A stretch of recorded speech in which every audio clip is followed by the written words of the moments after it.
halak parbueni tarutung manang durian di piga-piga luak di Sumateraon, lumobi di Mandailing Natal. Di Kecamatan Siabu, dohot Kecamatan Bukit Malintang, hiragodang do akapar porla na panen tarutung saunari.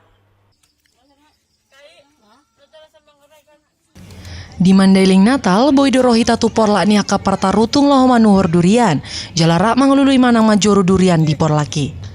Argana pe holan 10 tu 20 ribu dosa biji mangida parbalgani parbuena. Di Sidotonggina angurna dohot tobalni ipolana mabahe parbueni tarutung godang di luli halak. Di masa ni COVID 10 siaon apalata bodo dihilala akapar tarutung ala gabe boido dalani parhepengan. Inang Nur Hakimah sahalak parporla tarutung mandok, olo do dapok nina sida 2 saha tu 4 juta sian sakabona tarutung molo apaladung mar parbue. Karena pandemi ini alhamdulillah kalau ekonomi lagi musim durian ini ekonomi lumayan baik lah.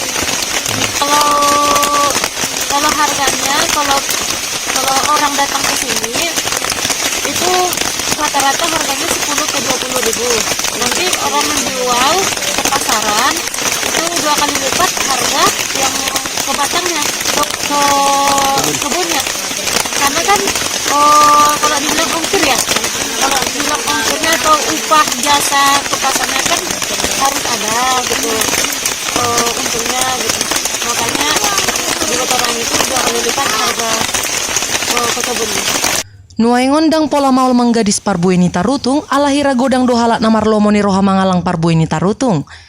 Sian Mandailing Natal Toba TV mabaritahon.